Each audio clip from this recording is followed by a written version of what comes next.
2023-3177. Guys, perkenalkan nama saya Window Fafiatan dengan NIM 2023-31132. Perkenalkan nama saya Satri Sakina dengan NIM 2023-30027. Perkenalkan nama saya Nur Aisyah dengan NIM 2023-30118. Nama saya Putri Hari dengan NIM 2023-30022. Perkenalkan nama saya Asmin dengan NIM 2023-30010.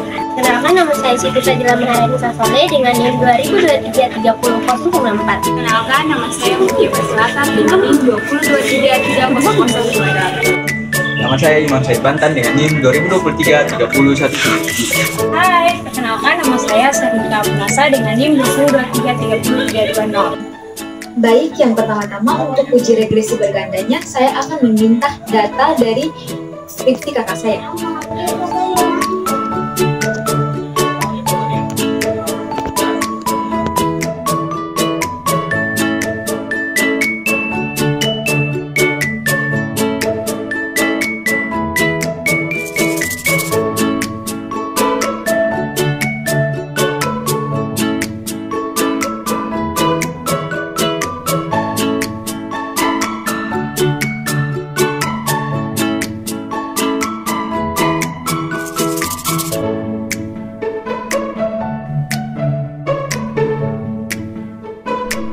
Baik, setelah saya menerima datanya, saya akan kirim ke teman saya agar dimasukkan ke dalam laptop.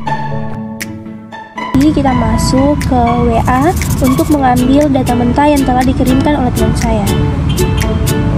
Ini sudah masuk chat teman saya, data hasil dari kuesioner. Kemudian kita unduh data hasil kuesioner ini.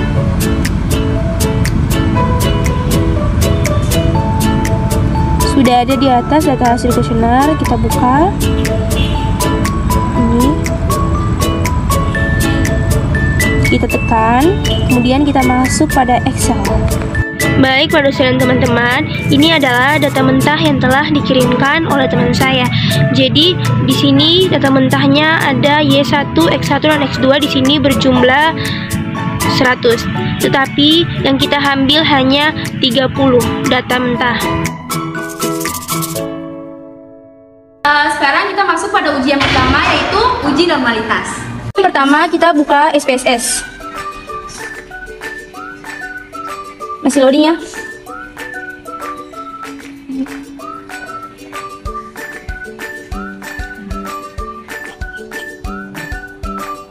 Oke, setelah kita masuk di SPSS, di sini kan ada variabel view dan data view.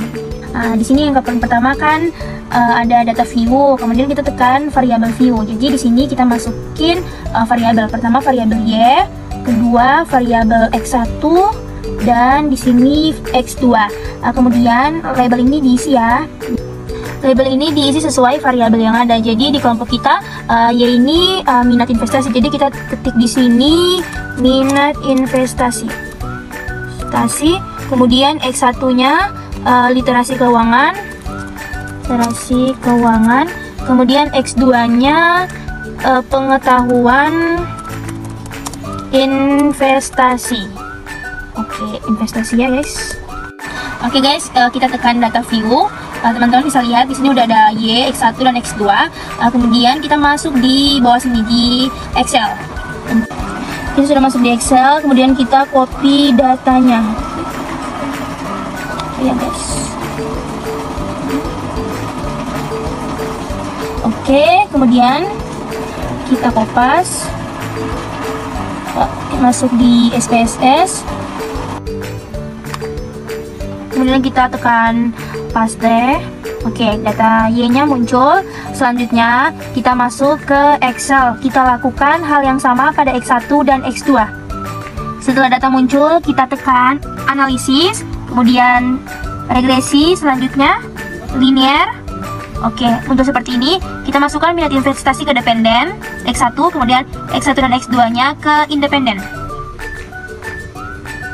Selanjutnya statistik, kemudian kita nyalakan itu centang collection, continue, selanjutnya tekan plots, kemudian kita tekan spreadsheet, kita masukkan ke Y, kemudian Zepred, kita tekan masukkan ke X, kemudian kita nyalakan histogram, kemudian normal probability-nya, kemudian continue. Selanjutnya kita tekan save, kemudian kita centang understand, kemudian kita continue, selanjutnya kita tekan OK, dan datanya keluar seperti ini. Jadi guys, setelah keluar, ini adalah hasil dari uji normalitas. Kita akan masuk pada hasil uji normalitas. Berdasarkan hasil uji normalitas yang telah dicari, diketahui bahwa hasil tersebut sebesar 0,022.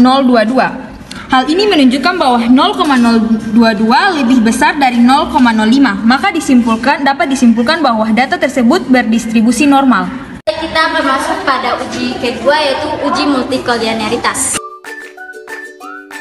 Sebelum kita mendapatkan hasil dari uji multikolinearitas, pada tabel X1 dan X2 terdapat bagian tabel regresi 1. Kita klik clear ya teman-teman. Setelah itu kita klik analyze, klik linear, klik plots, klik continue, klik statistik, klik continue lagi, dan kita save ya teman-teman. Dan kita klik continue, klik OK. Setelah kita klik OK, dan ini adalah penampakan tabelnya, dan ini adalah hasil dari multikolinearitas. Berdasarkan hasil dari data yang telah dicari, dapat diketahui bahwa nilai VIV adalah 1,058, lebih kecil dari 10, dan nilai tolerance value yaitu 0,945, lebih besar dari 0,1. Maka dapat disimpulkan bahwa data tersebut tidak terjadi multikolinearitas. Pak dosen dan teman-teman, di sini kita akan masuk ke uji yang ketiga, yaitu uji autokorelasi.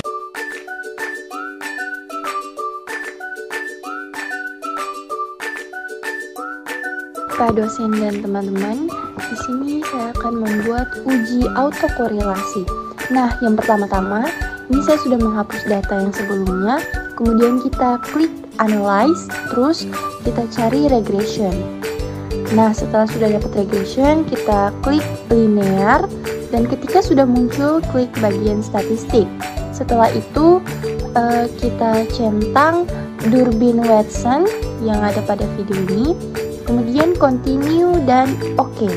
Nah, sudah deh Pak dosen dan teman-teman, kita telah mendapatkan hasil uji autokorelasi. Jadi Pak dosen dan teman-teman, kita akan mengambil data dari tabel Durbin Watson dengan tingkat kesalahan 5%. Dari tabel tersebut dapat diketahui bahwa DL sama dengan 1283 dan DU sama dengan 1,566. Pak dosen dan teman-teman, di sini tidak ada autokorelasi karena hasilnya berada di antara DU dan 4 kurang DU. Kita masuk pada uji yang keempat, yaitu persamaan regresi. Baik Pak dosen dan teman-teman, untuk materi selanjutnya adalah uji regresi. Untuk mendapatkan hasil dari uji regresi, yang pertama di sini ada R1, kita harus hilangkan dulu dengan cara klik kanan terus di clear. Setelah itu kita masuk ke analyze. Setelah ke analyze, kita mencari regression terus ke linear. Setelah sudah masuk di linear, Y1 harus berada di dependen dan X1 serta X2 harus berada di independen. Setelah itu kita ke statistik. Setelah ke statistik, di sini ada opsi Durbin Watson dan Collinetti diagnosis harus dimatikan terlebih dahulu.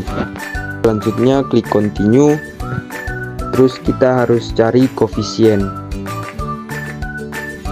Setelah kita mendapatkan koefisien, kita lalu mengklik koefisien, terus muncul hasil dari uji regresi tadi, Pak dosen. Dan persamaan regresi Y sama dengan 3,069 tambah 0,280 sebagai X1 kurang 0,068 sebagai X2. Dapat dijelaskan bahwa kenapa pengetahuan investasi negatif terhadap minat investasi, karena dengan pengetahuan yang lebih baik tentang investasi, individu mungkin lebih menyadari resiko-resiko yang terlibat. Ini bisa membuat mereka lebih berhati-hati untuk berhati-hati atau bahkan ragu untuk berinvestasi terutama jika mereka menyadari potensi kerugian yang signifikan.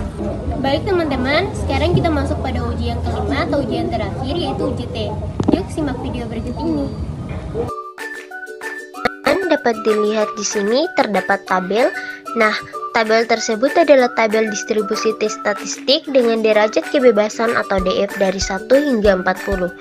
Nilai-nilai yang diberikan adalah nilai T statistik untuk berbagai tingkat signifikansi atau PR.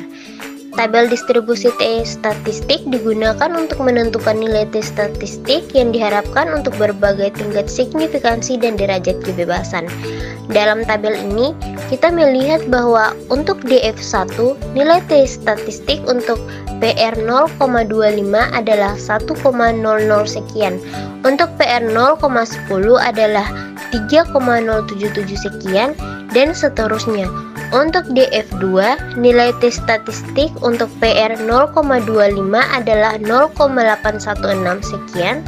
Untuk PR 0,10 adalah 1,885 sekian, dan seterusnya. Pola ini berlanjut untuk DF3 hingga DF40. Nilai-nilai ini penting dalam analisis statistik, khususnya dalam uji T untuk membandingkan rata-rata dua kelompok.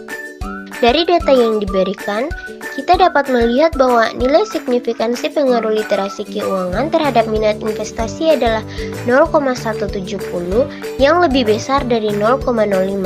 Selain itu, nilai T hitung adalah 1,411 yang lebih kecil dari nilai T tabel 2,052.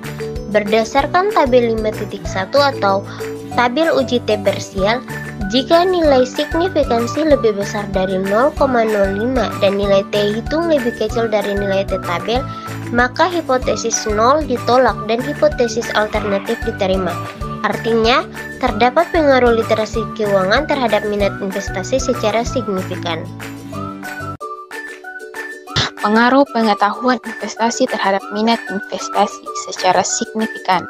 Dalam pertanyaan ini, kita diminta untuk menganalisis pengaruh variabel X2, pengetahuan investasi terhadap Y, minat investasi. Nilai signifikan pengaruh P-value adalah 0,65 per T 0,5, yang berarti P-value lebih besar dari 0,05. Dalam statistik, jika P-value lebih besar dari 0,05, maka kita tidak menolak hipotesis 0 atau H0. Namun, dalam konteks ini kita menggunakan uji T parsial, yang berarti kita mencoba mengetahui apakah ada pengaruh signifikan antara X2 dan Y. Nilai T dihitung adalah 0,451 per GT. Nilai T tabel 2,52 yang berarti nilai T dihitung lebih besar dari nilai T tabel. Nah, dalam uji T, jika nilai T dihitung lebih besar dari nilai T tabel, maka kita menolak hipotesis 0 atau H0 dan menerima hipotesis alternatif HA. Oleh karena itu, berdasarkan analisis ini, kita dapat menyimpulkan bahwa terdapat pengaruh signifikan antara pengetahuan investasi dan minat investasi.